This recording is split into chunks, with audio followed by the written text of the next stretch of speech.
Good morning and welcome to the Oasis Center for Spiritual Living, where we come together as one, providing spiritual tools for daily living. For those of you who don't know me, I'm Reverend Tucker. I'm the senior minister here at the Oasis. And I'm so glad you're here. There's 1,000 things you could be doing on a Sunday morning. We're really glad you're here with us. Let me introduce this wonderful team that God has provided me. I'll start with Faith, my faithful assistant, Faith. Faith has been my assistant since the day she was born. She used to come up on the podium and do announcements with me. And then after that, she and her sister would do affirmation cards after the service, like an usher kind of thing. But lately, she's been my assistant, my official assistant for 5 years now. So she's behind the scenes doing all the work. I just talk and she does everything else. So when you say hello, hi, good morning, she's the one that answers you. And then I go back later and I look and see if there's anything else I need to add. But usually there's not. She grew up like 6 blocks from my house, so she knows me better than I know myself. We used to joke that between the two of us, we have a brain. Anyway, and she is our soloist today. And we're doing Winds of Change from Karen Drucker. What album? What CD is that on? Joy in Our Hearts. Joy in Our Hearts. Okay.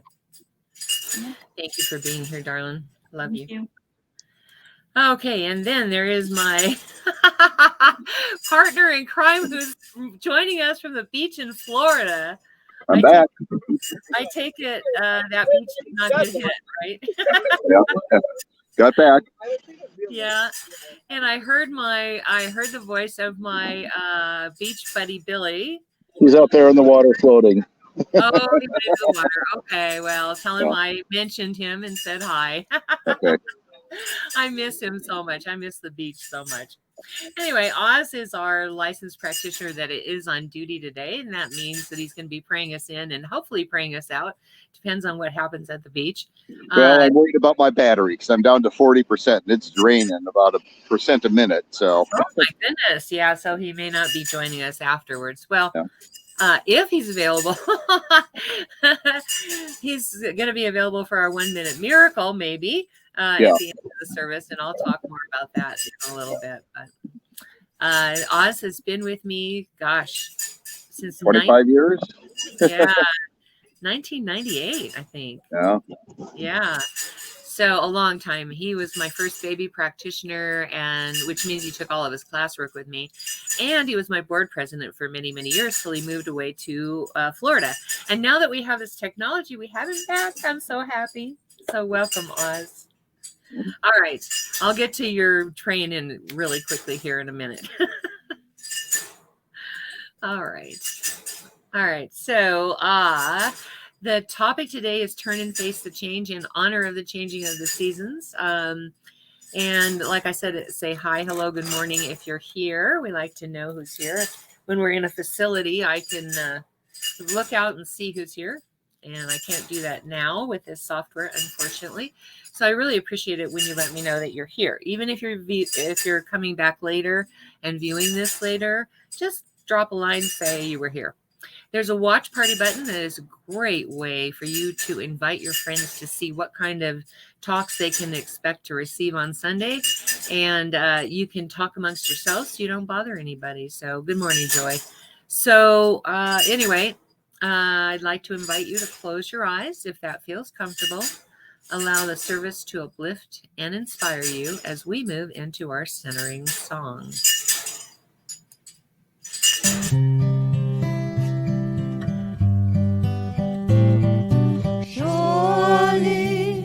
The presence of God is in this place. I can feel the mighty power and the grace. I can feel the rush of angels' wings. I see glory on each face. Surely the presence of God is in this place.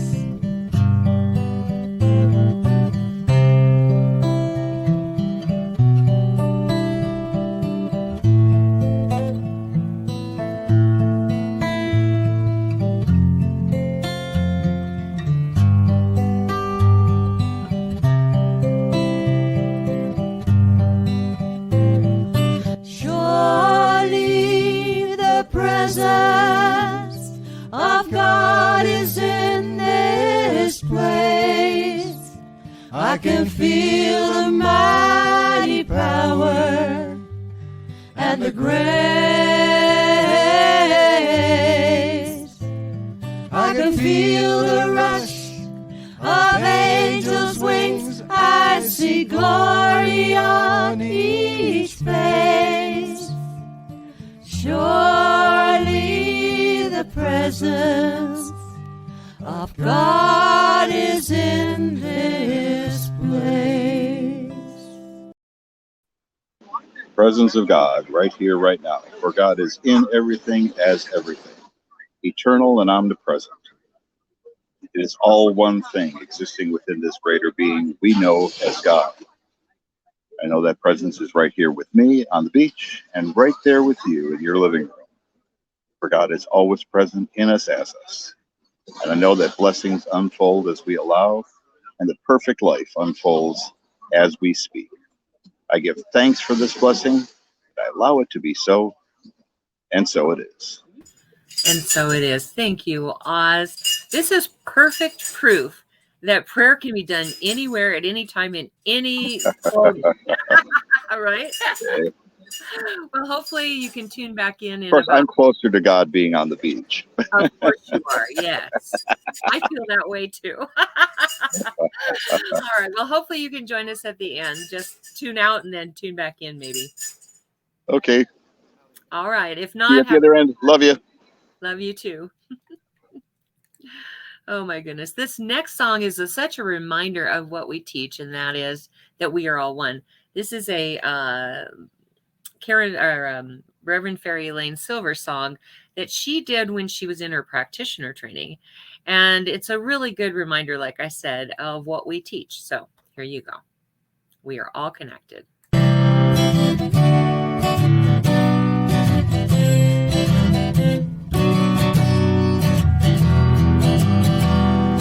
We are all one. We are all one. We are all one in it. I hear it and know it, my being. Spirit is all I am seeing. For God is all there is. Grateful am I to be living, open to what I have seen, honoring what I've been given, sharing now what I believe.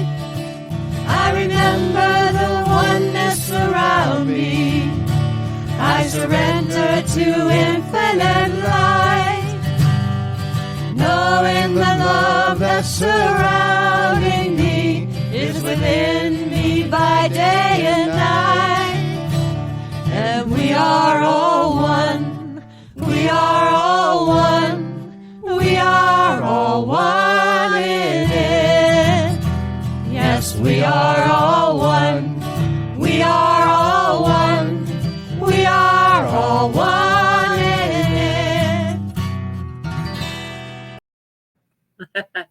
We are all one in it. Such a great reminder of our connection to all of life. If you are here, say hi, hello, good morning. Just let me know you're here. Yeah, I hope so too. We have this loop capacity here that I asked Faith to use, and she said, let's hope it works the way we hope it does. We'll see. Anyway, say hi, hello, good morning, however you like to greet us. When we're in a facility, I can look out and see who's here. I don't have that ability here with this software, so I really appreciate it when you let me know you're here. And if you're just stopping by later, just say hi. Just let me know you were here. You could even like or love or something just to let me know that you showed up. Okay, that way I know I have an audience. Right here, all I see is the number of people that are joining us. I don't see who they are. So anyway, and if you like something that you hear, whether that's something that Oz prays or Faith sings or something I say, use that like button. And if you love something, of course, send us hearts. We love love. And if something is really powerful for you, let us know by using the wow button. That feedback is really important to us because it lets us know when we are on track. So without further ado, here is Faith singing The Winds of Change by Karen Drucker. Thank you.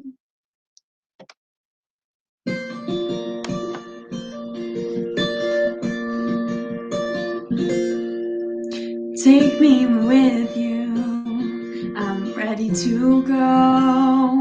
Let the winds of change shape and blow. I am willing to see another part of me. Take me with you, I'm ready to go. Let the winds of change shape and blow.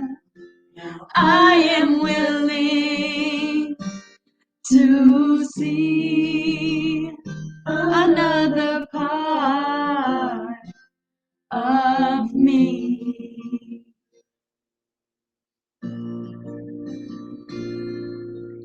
Take me with you, I'm ready to go. Let the winds of change shape and blow. I am willing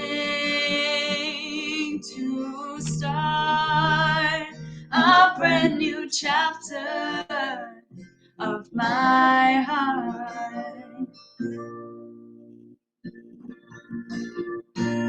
Take me with you, I'm ready to go. Let the winds of change shape and blow. I am willing to make a choice. This new path needs my voice. Take me with you, I'm ready to go. Let the winds of change shape and blow. 'Cause I am willing to let go. I surrender and I know. I am willing to let go. I surrender and I know. I surrender and I know. Yes, I surrender and I know.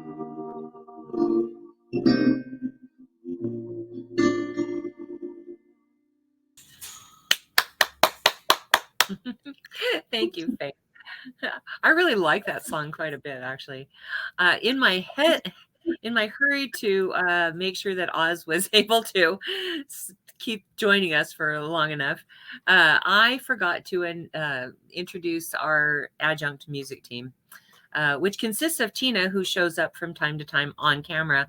The other two do not show up on camera, but have provided us like, oh, this isn't good. At the beginning, I can't talk. That's not good. Who have provided us all of their music for us to be able to do music. They send us karaoke files so Faith can sing along to them. So I just like to introduce them, and that is Reverend Fairy Elaine Silver and Karen Drucker. Both very powerful, musicians and singers. So I always like to introduce them and give them credit for all of this, because we couldn't do music if it wasn't for them. Every time we do popular music or, music that's out there in the world, they mute us. Facebook mutes us. So we really rely on their music. So the winds of change are really blowing right now. Have you noticed the air crisping up?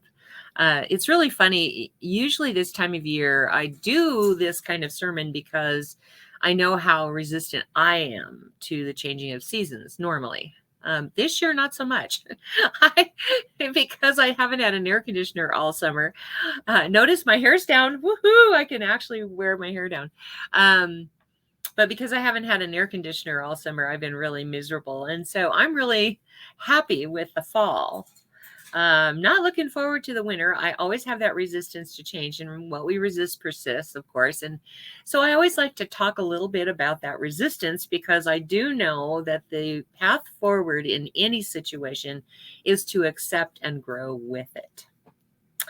So that being said, as I was preparing this, a friend of mine said, "Hey, I've been watching that Dirty John on I don't even know if it's Netflix. I think it's Netflix, that series on Dirty John." And for those of you who are unfamiliar with it, it's the story of Betty Broderick, who for 27 years, I think it was married to this guy, put him through medical school, put him through law school.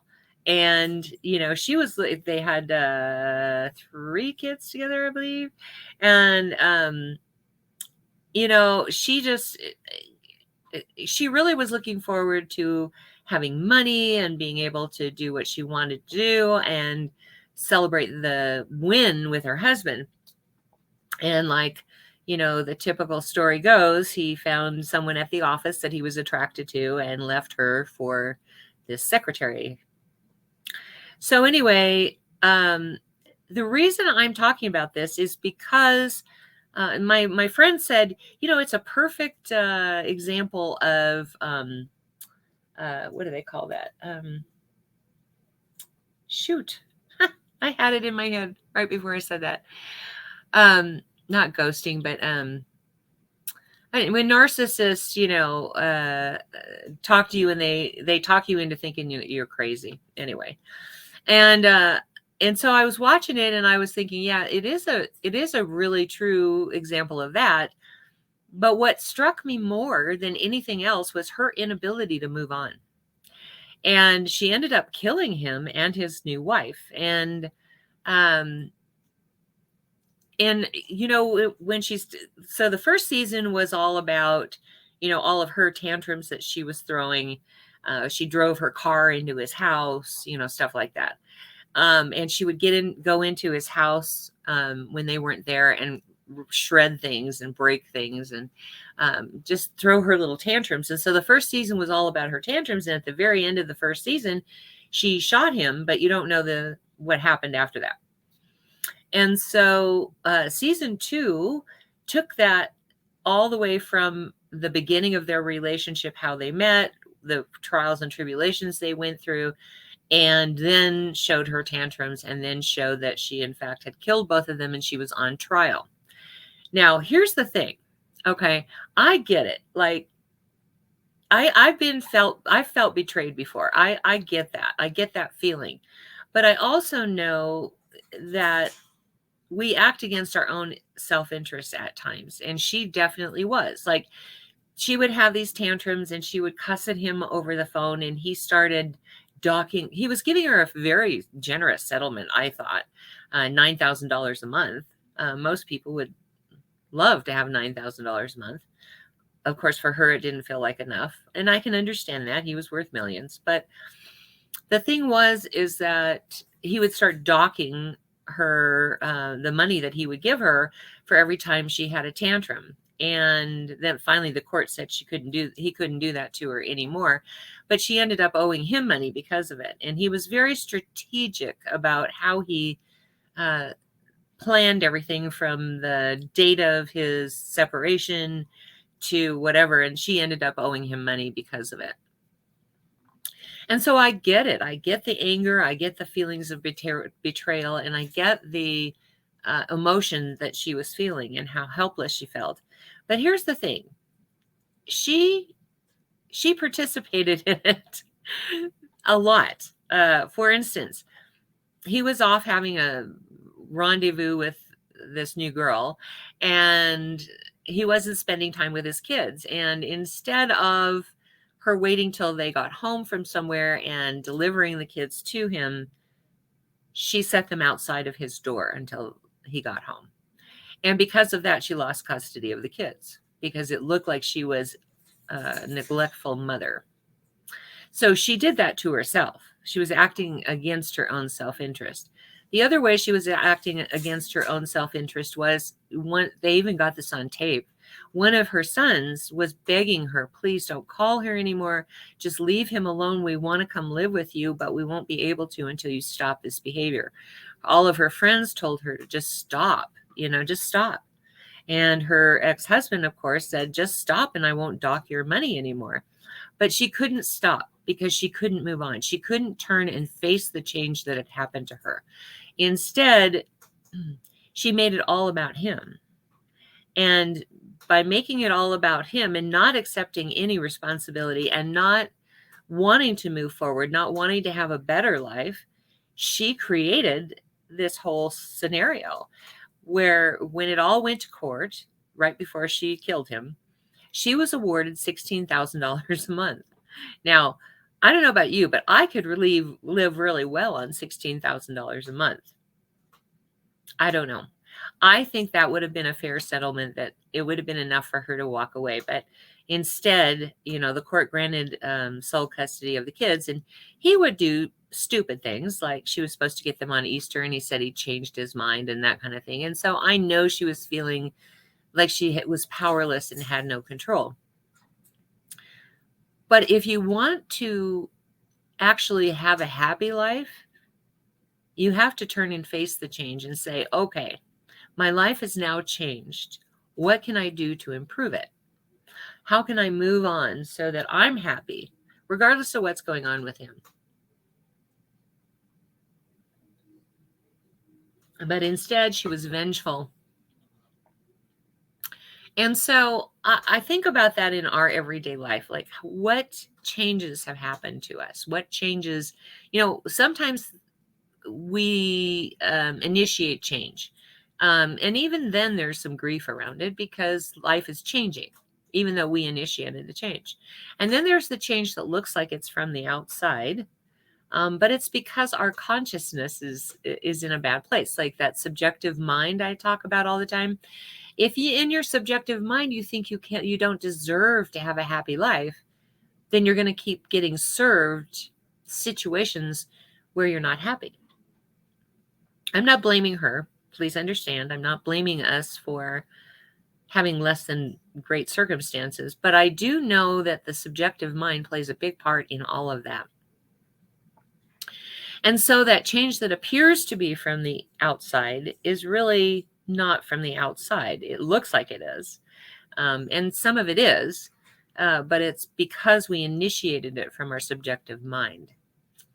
And then there's the change that is from the outside. The pandemic is one of them. The changes of the season are another.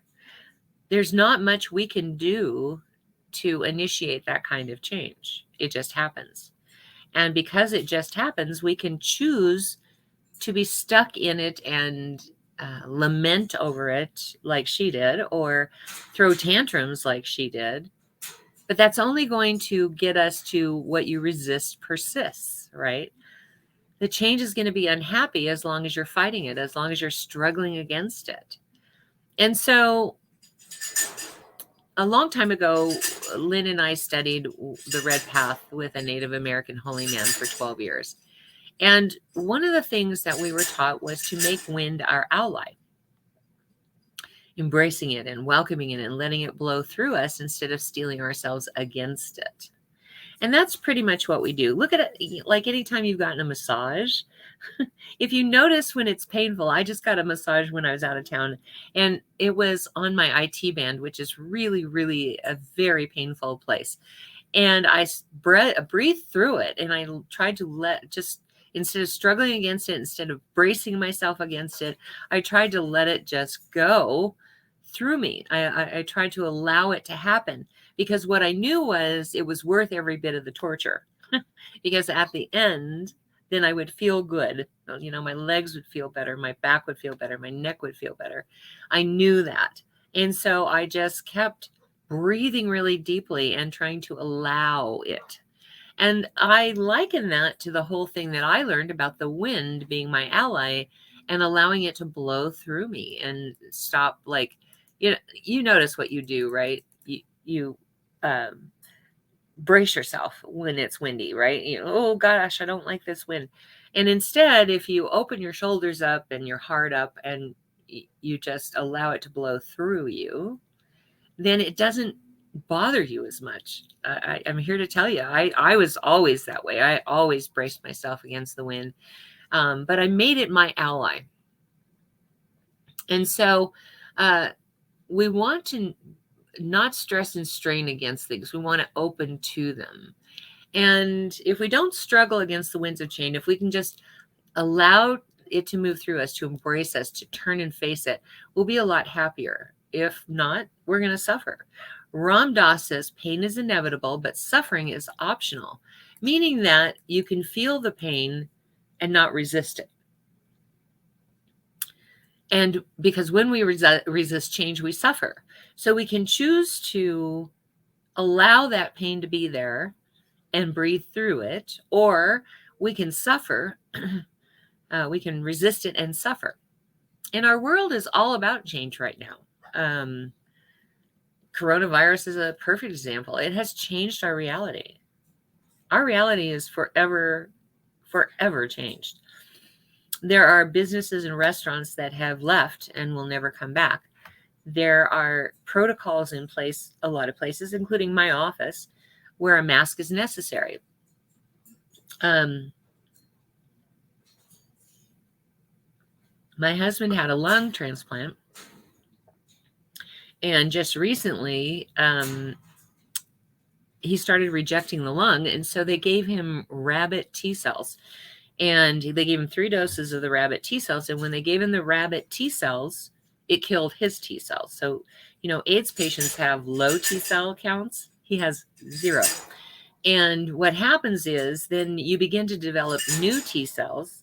And at that point, anything that is in the body is considered factory equipment. In other words, it no longer sees the lung as an invader, so it doesn't attack the lung. In the meantime, I require that everyone wear a mask around me because he's very susceptible to everything. He was before the T cell thing, and now he's even more.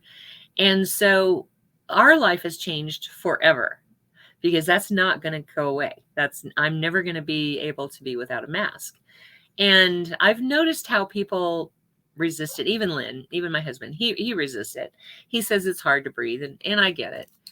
But I've warned them for so long, for so often, that it no longer bothers me. And people look at me and they're like, this is crazy. Like, I'm at my office with a mask on all the time. We go to the clinic at 6 to 7 hours with a mask on. And everywhere I go, I wear a mask. But there are people who will resist that change, will resist the idea that they have to wear a mask. And because of that, they suffer. They put the mask on, they can't breathe, right?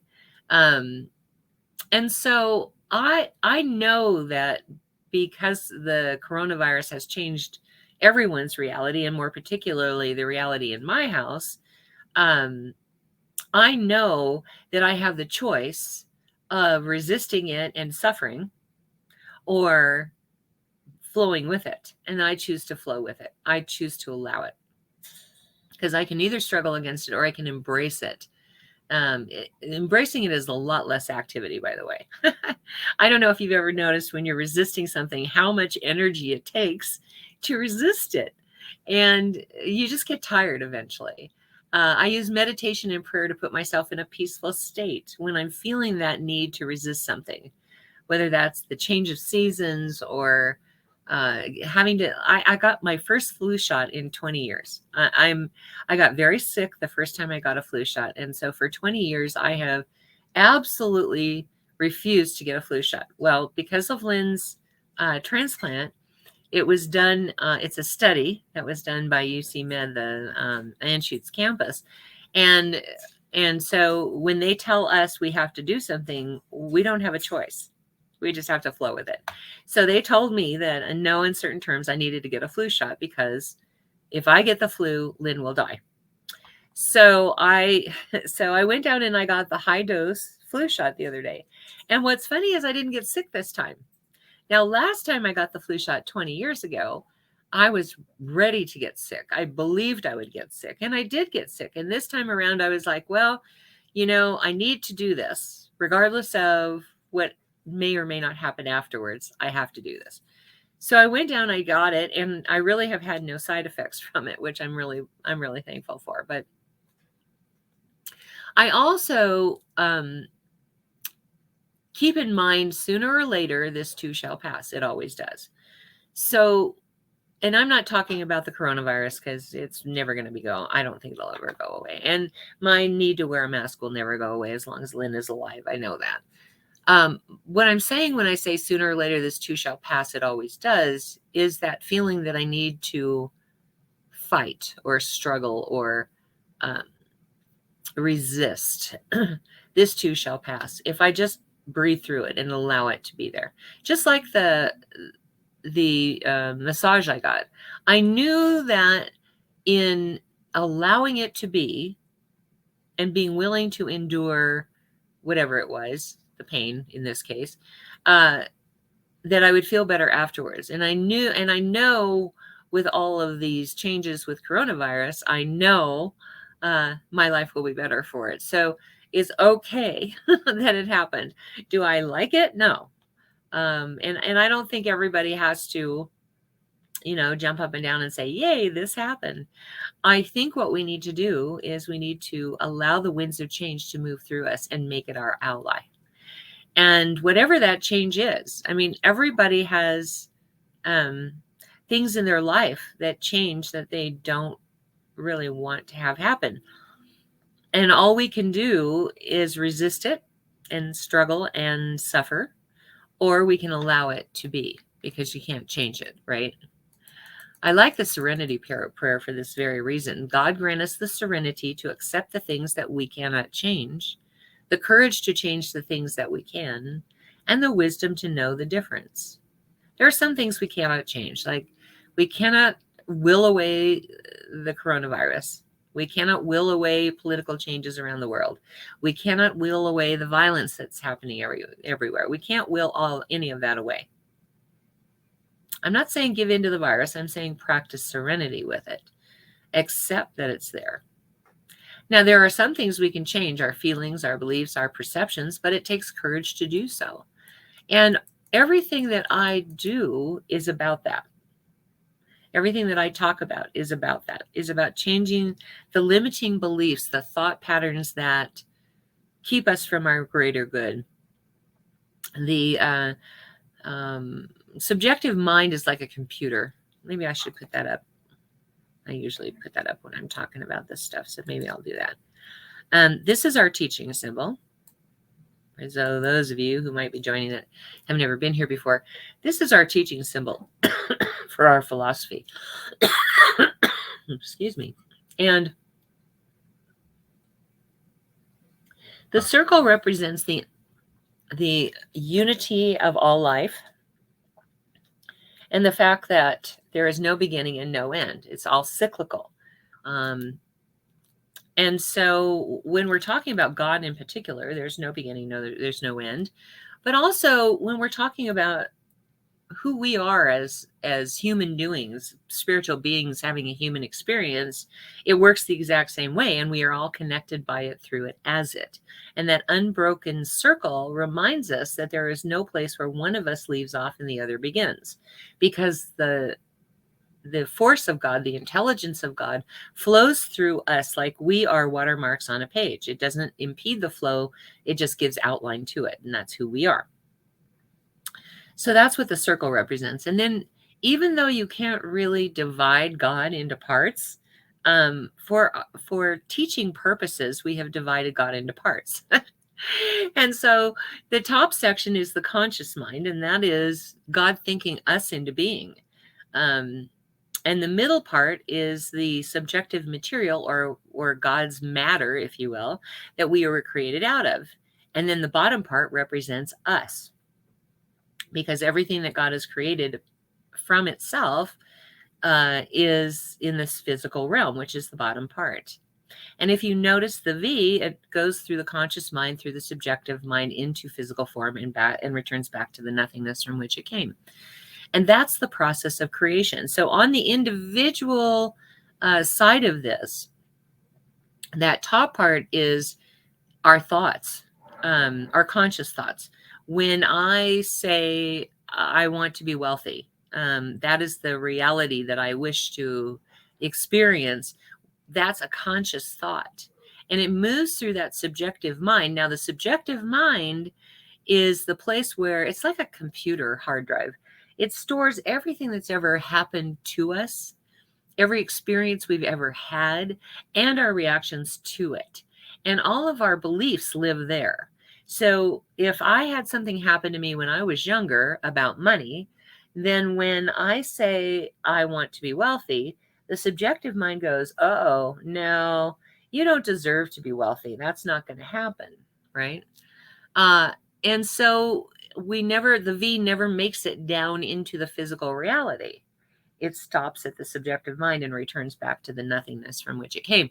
And so when I teach about limiting beliefs and thought patterns that are creating, that's what I'm talking about. All of that stuff that's listed in that middle portion, that subjective mind, is keeping us from getting the life that we actually want, whether that's money or love or health. That subjective material is what stands in the way. And so our job, as I see it on this earth, is to uncover more and more of that and work with that to change those beliefs. Those are the things we can change, but we have to have the courage to change them. And the way we do that is to uncover what's in there. And we do a lot of processes in our classes to get you to that point where you can uncover what those beliefs, what those limiting thoughts are, so that you can change them. And there are some things we can change, our feelings, our beliefs, our perceptions, but it takes courage to change it, because even if there's a change you want, you're going to have some grief over what was once but is no longer. For instance, you get married. Let's talk about that for a minute. You grieve your single lifestyle. You want to be with that person, but there's a part of you that realizes there are experiences you will no longer have. Another one is moving out. You think you're 18. I'm talking to you, Faith. She knows it. You're 18 and you think, oh boy, I can't wait to be on my own so I can have nothing but fun. I can do whatever I want. Nobody can tell me any differently. I'm going to be on my own. I'm going to have all this stuff. And then she's finding out that lifestyle that she thought she was going to have isn't possible with the amount of money she has. Right, Faith? Yeah, she's nodding her head, yes. And so we grieve. We want to be on our own. We want to have that wonderful, freedom, but we grieve our lifestyle before that allowed us the freedom to go out and do things because we didn't have to pay rent or whatever.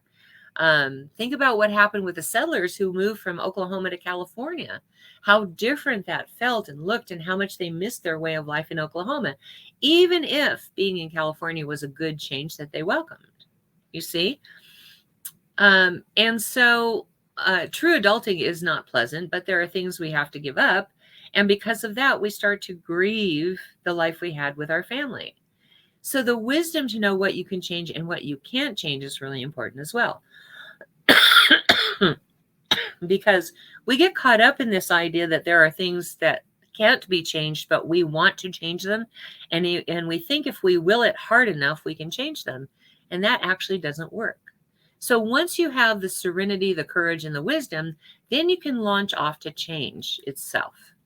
And again, we have the conscious change where we stop smoking, or we eat better for a healthier life. We decide to talk to people we don't know so that we can enlarge our circle of friends, or we decide to let people in to love us so we can experience love. Or we decide to tithe to start the flow of circulation in our financial affairs so we can experience prosperity. We decide to change our beliefs so we are abundantly financially in prosperity, or we can experience love to the fullest extent, or we can enjoy the benefit from the lifestyle of a healthy body and a healthy mind. Those are the conscious changes that we make. And yes, we grieve the old life. Let's just put it that way. We grieve our old ways of life. But in the process, we gain a new life.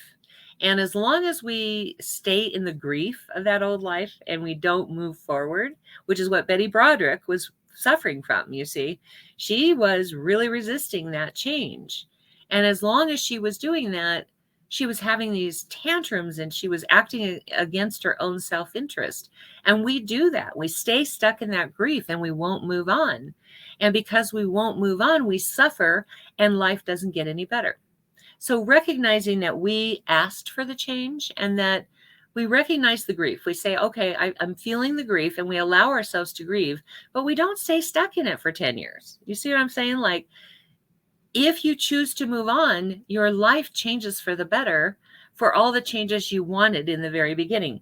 Yes, you may not have calculated all of the things that would change as a result of that change, and you might grieve some of that, but you don't grieve forever.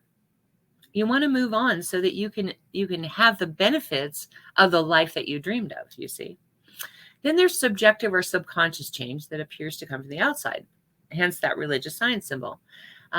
With the unchanging God, everything changes, but we know that God doesn't change. And so that gives us some peace of mind because we know God's not going to change up on us. And so we work on our beliefs. We work on our limiting thoughts. We work on anything that is in the way of this good that we want to have, right? And then the third type of change is that which is directed from the outside. And I talked about that a little bit, about coronavirus being part of that. And then, for instance, for years, I haven't been able to really hug and kiss my sister. And we're a huggy and kissy family. We were raised that way. And so for almost 3 years, she would come and sit on the porch 6 feet away from me. When we go away on vacation together, yes, we hug and kiss. But then I come home and I quarantine for 3 days. So every time I see my sister, I can't quarantine for 3 days. And she lives in the mountains, so I don't get to see her that often. But I grieve some of that because I do know that has changed forever. I try to remember that even though it feels strange to me, that I need to embrace that strangeness. Marissa Pearson, who I've been talking about a little bit, she teaches a signal therapy class, and she started talking about the only way you can change anything, behavior and attitude, is to make whatever is familiar unfamiliar and whatever is unfamiliar familiar. For instance, when you go to the gym, here's a perfect example. You go to the gym for the first time and everything just feels so unfamiliar.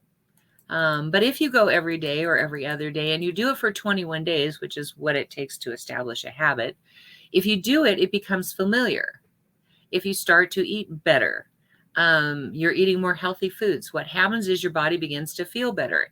And then that becomes familiar. And the old way of eating becomes unfamiliar because right now that old way of eating feels familiar. And so you're driven to it, really. I mean, I've gone through that with this AIP thing that I was doing. It's so interesting because the foods now that I used to crave, that every now and then I'll try now, make me feel so awful that I realize now that what has become familiar is the AIP foods. And what has become unfamiliar is things like French toast, glutens, all kinds of gluten stuff, French fries, stuff like that. But they're unfamiliar now. And so when I eat them, my body doesn't know what to do with them. So it feels awful. We always go towards what is familiar. We always go towards whatever is comfortable. And we always pull away from that which is uncomfortable or unfamiliar. And so it's this change in attitude about what is unfamiliar that allows us to make these changes. And when we do that, that's when our life becomes what we wanted it to be. Okay, so conscious change is just making up your mind that there's something you want to do, but you're going to have to embrace the unfamiliar in order to do that, right? How many times have you started out to do something that you've never done before? And when you start out to do it, you have this apprehension like, am I going to be able to do this? Can I really do this? Yes, you can. Your subjective mind may tell you you can't, but you know you can. And so when we're making a change, whether that's, getting married or becoming a TV, I don't know what that is, voting for the first time. Anyway, when we vote for the first time, it feels very unfamiliar and it feels like we don't know what we're doing, but we do know. There is something inside all of us that knows the right thing to do. Not because there's hell or heaven, not because we need to look good. We need to look like we're being good people, not because of anything like that, but because there is a resonance inside of us. When we do the right thing, we feel it on a very subatomic level. We feel it in our body. Have you ever noticed, like, you walk away from an argument with someone and you feel so awful inside, and then you mend fences with someone and you feel really good inside? It's because your body recognizes the right thing, the so-called right thing to do. But what is prevalent in all of that is allowing the changes to happen. Allowing ourselves to either make the change in our minds of the beliefs and thoughts, or allowing the change to actually just happen. I want you to practice that with me this week, will you? As the weather changes, I know some people are grieving. My neighbor next door is grieving the summer already. And I used to be like that. Maybe I will again someday when my air conditioning works in the summertime. I don't know. But allowing that change to happen and celebrating ourselves for being able to allow that to happen, to let it flow through us. The winds of change, allow it to flow through us. Embrace them, because that's the only way to have the life we want to have. Let's have a prayer.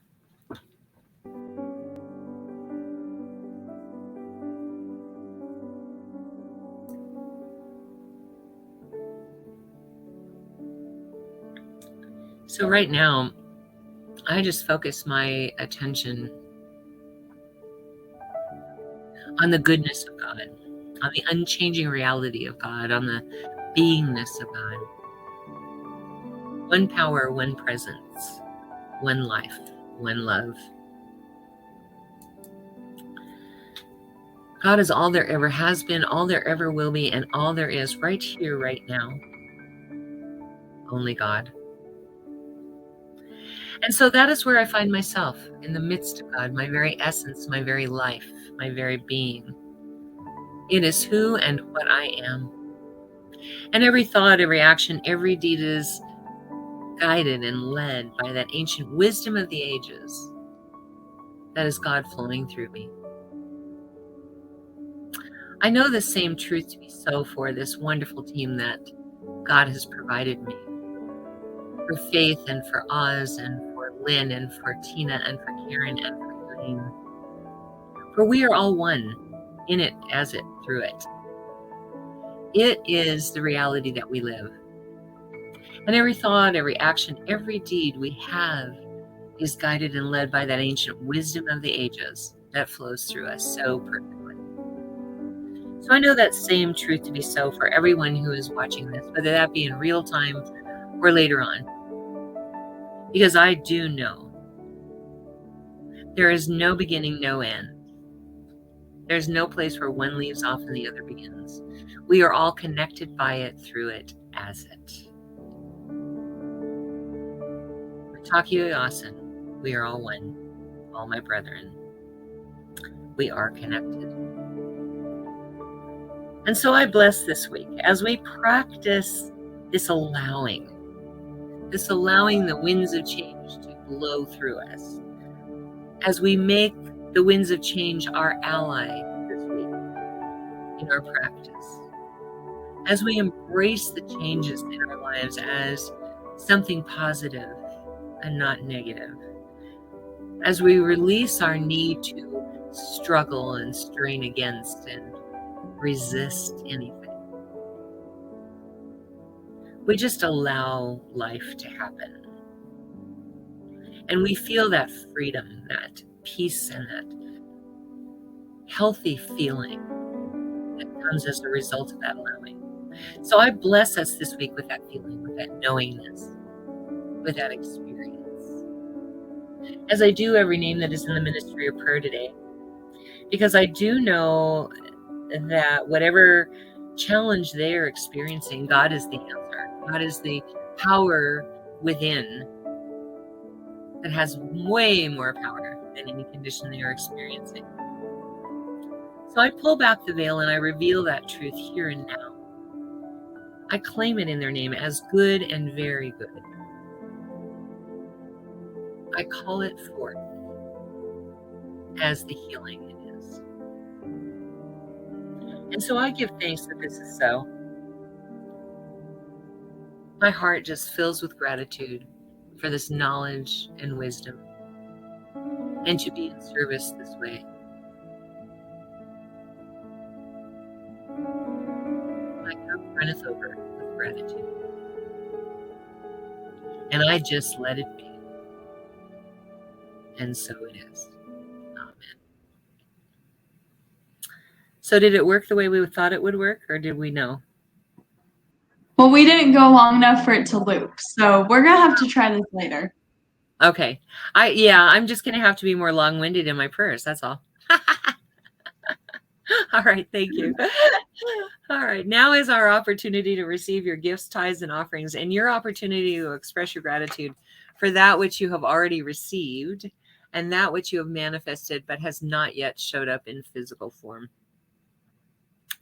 In a minute, I'm going to ask you to go to www.oasiscsl.org, and about 2/3 down the page is our offering affirmation that I'm going to have you say with us to bless the contribution you're making. And right underneath that is the Contribute Now button. But before we go there, I'd like to talk a little bit about contribution, because what you're contributing to is this message getting out into the world globally. Right now, we have people who joined us from UK and Germany and Holland, Netherlands. We have people who are joining us from those countries already, but I really would like us to be global. I would like us to not have any boundaries as to who we are reaching. And I want to be able to heal one life at a time, to uplift and inspire people everywhere. And the only way we can do that is through marketing. So you're not paying, we don't have a facility, so you're not paying for rent or minister salaries or utilities or any of that kind of stuff. What you're paying for is our message, God's message, getting out into the world and actually healing everyone, right?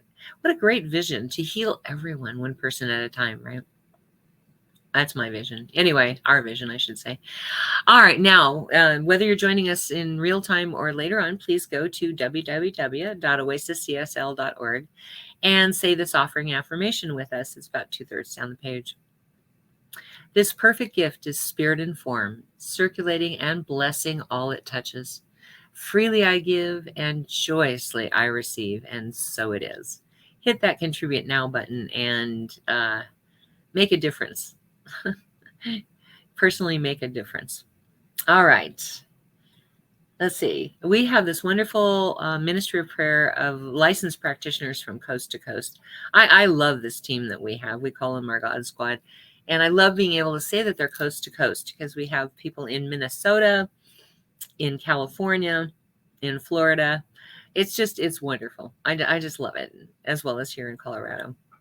Anyway, we have this wonderful team of licensed practitioners who will pray on these requests every day for a week. And what we have is a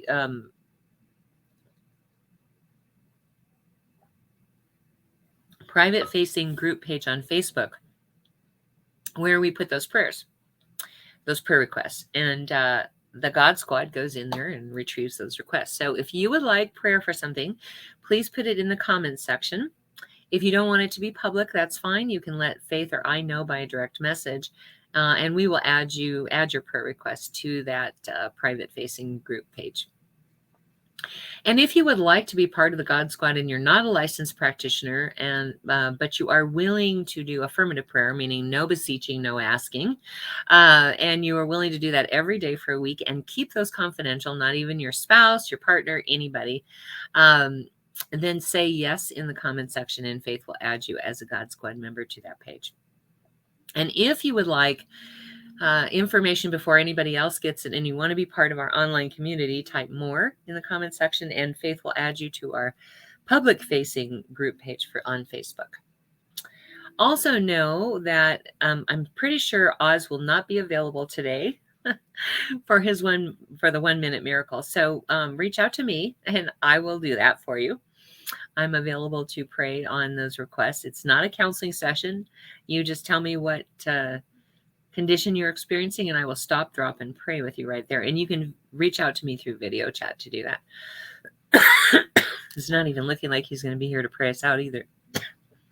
Like he said, his phone is dying and he's on the beach. So the wind is an issue sometimes. Our licensed practitioners are available by appointment for a fee for spiritual guidance as well. So you can reach out to them through our website or through Facebook. Let them know that you would like to make an appointment. Each practitioner has their own business, so they decide whether that's going to be Venmo, Cash App, Wise, PayPal, however. Then you decide on an appointment time, and they will reach out to you at that appointment time. All right. Brooks and Bailey. This mala bead necklace that I am wearing is amethyst. It's $60. They have mala beads that are different kinds of gemstones for $30 and up. All the proceeds go to Rocky Mountain Lab Rescue. You can reach them through, oh, there he is. You can reach them through Brooks and Bailey 0307 at Gmail or their Facebook page. I try to post, if they're going to be at a market or something like that, I try to repost that. So you can reach out to them and let them know you would like to buy something. Faith? And please check out the Mystic Brew. It is my metaphysical shop. We have intention jars as well as kits to make them yourself, and bath salts that help attract whatever intention you are currently working on. I've been using the bath salts a lot lately and I love them. So please check us out. The website no longer works, but you can still private message us through Facebook or Instagram, and I can still get stuff sent out for you guys as well. As well as please follow for any upcoming events. My vision for this company was to make it a mind, body, and spirit focused, and I just got my Zumba license, so fingers crossed I'll be doing events here soon. So please follow us so that you get updates on classes as well. Cool. All right. And we have an adjunct to that, which is Angel Renee's Etsy store with intention candles and tea bags that you can put in your bath to help you focus on those intentions. I just like to say, please go to Fairy Elaine Silver's, Reverend Fairy Elaine Silver's website. Faith will be putting that up here in a second. She travels around all the time. She doesn't have a way to update her website to give you a way to pay. So you'll have to reach out to her by email. And I'm trying to speed through this. So Oz, he says he's got 20% left on his phone. So I'm trying to speed through this. Anyway, reach out to her, figure out what CD you want to buy. She travels around with them in her car. She's really good at making sure that you get them. All right, then go to Karen Drucker's website. You can buy a CD, a song, a songbook. She has donated her entire collection to us. I'm so happy that she did that. And so her website does work. You can pay for them right then and there. All right. And then check out our website at oasiscsl.org. There you will find video sermons for the last 3 years and audio sermons for years prior. Also, we are available on YouTube and SoundCloud. YouTube has the videos. SoundCloud has the audio files. And that's under S. Tucker. So make sure and check us out, okay?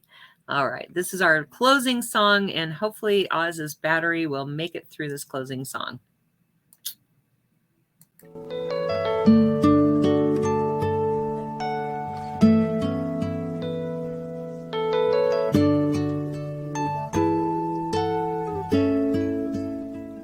I am so blessed. I am so blessed. I am so grateful for all that I have. so blessed. I am so blessed. I am so grateful. I am so blessed. I am so blessed. I am so blessed. I am so grateful for all that I have. I am so blessed. I am so blessed. I am so grateful.